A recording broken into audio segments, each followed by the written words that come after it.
far more serious than mere ecological disaster. According to his book, The Truth Vibrations, the world as we know it is about to end. David Icke.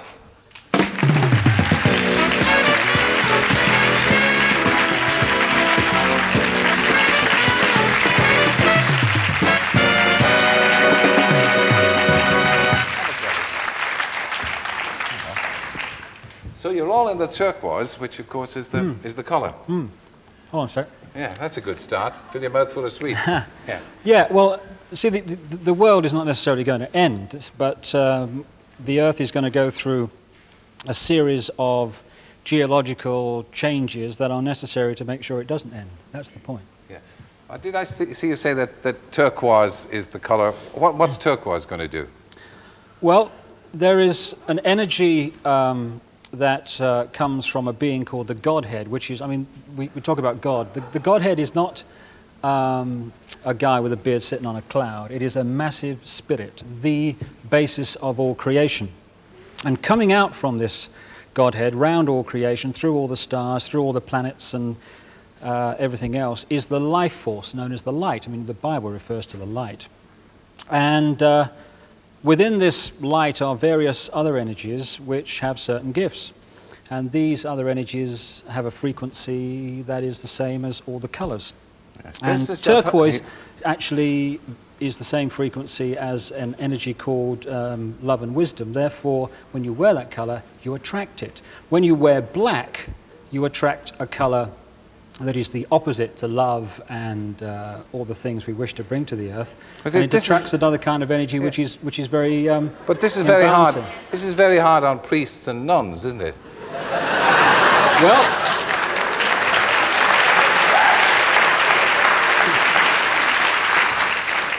maybe that's a sign that maybe all the truth is not in the hands of the traditional church that has been with us over all these thousands of years. Well, now, let me get the story right. The press claim that you claim to be the Son of God. Mm-hmm. Is that true? Yes, you see, the thing is that, it's quite funny, really. You know, 2,000 years ago, had a guy called Jesus sat here and said these same things, you would still be laughing. It's really, really funny that we've not really moved on that much. There have been many missions, if you like, over the last 12,000 years to try to free the earth from control by a force that is working against the Godhead. The Godhead is the basis of all love and wisdom and all the rest of it in the whole of creation. But there is another being, the Bible refers to it as Satan, the real name is Lucifer, who is trying to take over creation. And because of the very important part this particular planet plays in the whole, actually destroying this planet would be a major step forward in that direction. Therefore, for the last 12,000 years, the influence on this planet has been from this being and from the energy which he sends out. And it's an energy that stimulates people to think in a certain way. So we hate, we are aggressive, we have no forgiveness, we have no tolerance. And I ask the audience this, when you survey the world today, you know, when a child dies in this world of preventable disease every 2 seconds, when the economic system of the world must destroy the earth simply for that system to survive, when you see all the wars and when you see all the pain and when you see all the suffering, is it a force of love and wisdom and tolerance that is in control of this planet? Or is it a force that wishes to bring about the very hate, the very aggression, the very suffering? Because the key thing to get over, Terry, is this. When we think, it is not a vacuum. When we think, we create an energy field. This is how telepathy works. An energy field leaves one being and other beings can tune into it and read that thought. When you think thoughts of love and wisdom and of tolerance and all the things we wish to bring to the earth, you create a certain kind of thought energy, the very same energy that the Godhead sends around creation. When you think the other thoughts of hatred, of anger, of aggression, you create a different kind of energy known as negativity, which is very, very destructive. This being called Lucifer lives off this energy. So the more that is produced on this planet, the more powerful that being becomes. Therefore, he stimulates and has stimulated this planet over 12,000 years since he's been in control to produce as much of this energy as possible. So evil has been in control of the planet for 12,000 years? It has been the dominating force. Evil's not the right word. It is imbalance. But it has been increasingly in control. As I repeat, survey the world, ladies and gentlemen. Is the force of love in control of this world, guiding this planet at this time? Of course not. The negativity, the thoughts that I'm talking about that are very destructive, are pouring out of this planet let me every interrupt day. you. Was it a great shock for you to discover this at 38? Well, I think the word is gobsmacked. But again, you know, the best way of removing negativity is to laugh and be joyous. So I'm delighted that there's so much laughter in the audience tonight. But no, it's a... But just let me say this. They're laughing at you. They're not laughing with you. Fine.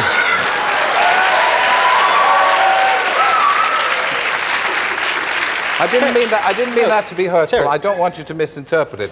They're not laughing in sympathy with you. No, let me say two things to that.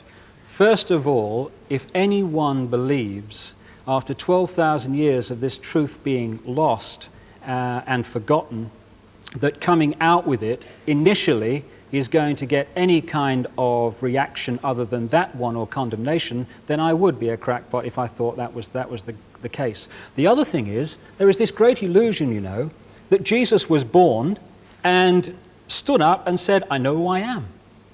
It was revealed to him in stages.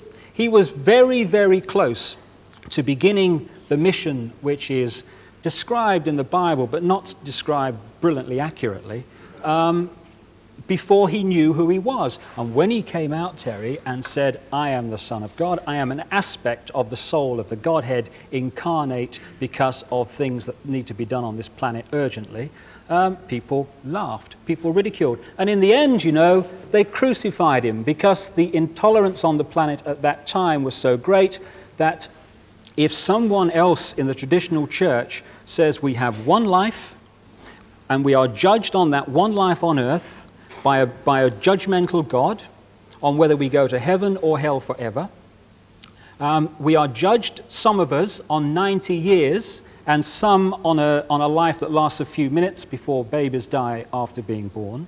Some are judged on having perfect physical bodies and being millionaires. Others are judged on one lifetime racked with disabled bodies. If I said that, people say, okay, fair enough.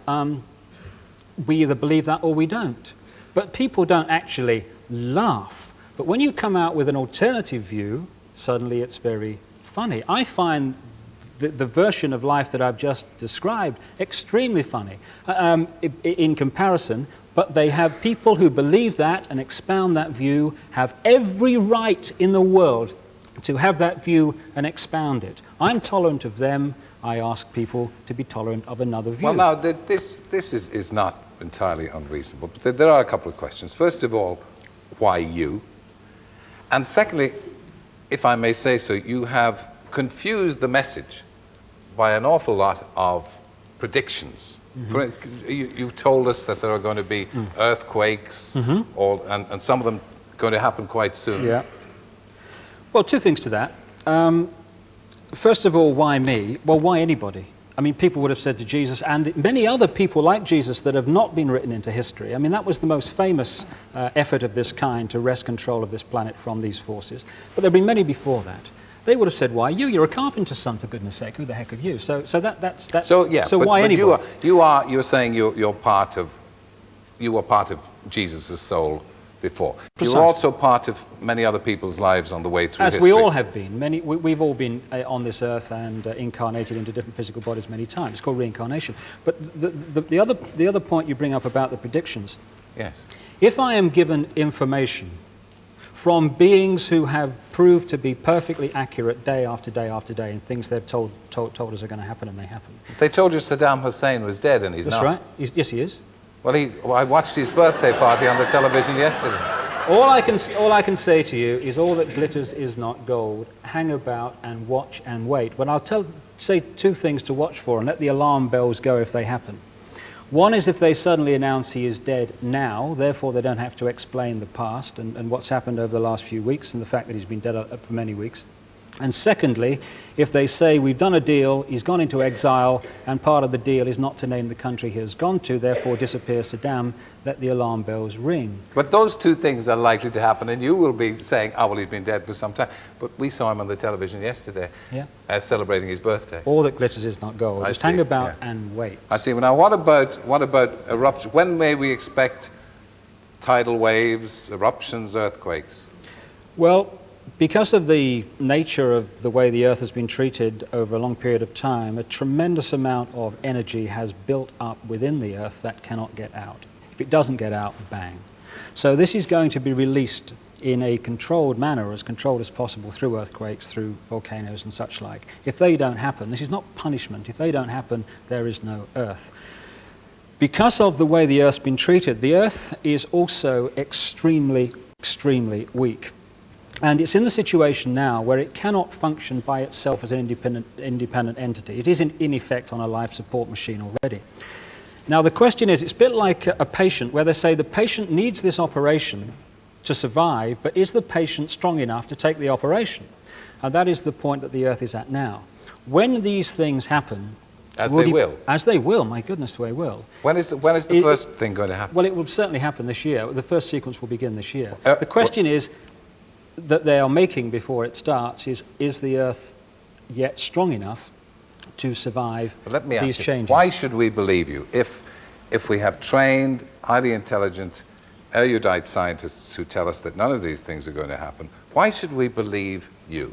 Well, first of all, two things to that. First of all, the same kind of erudite scientists, but highly intelligent, once said the Earth was flat.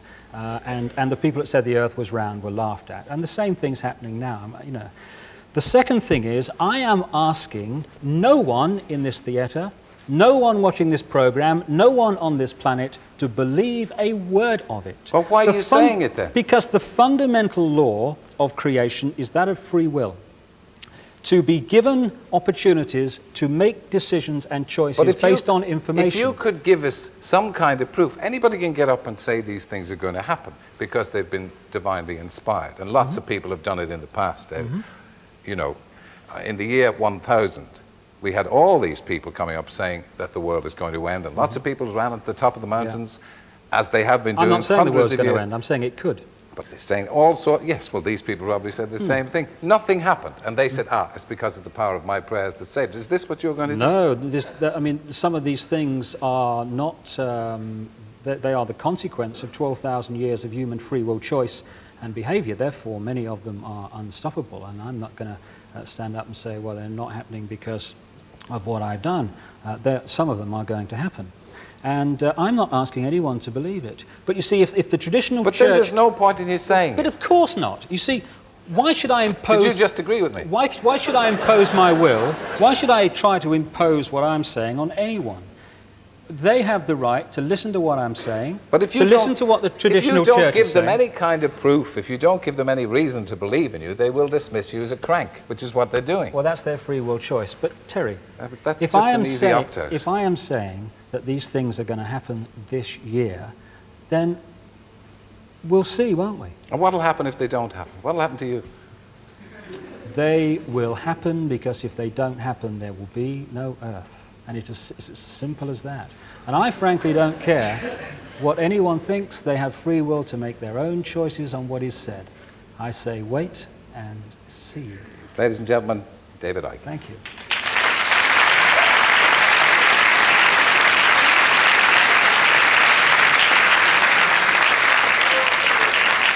Thanks to David. Now, moving on.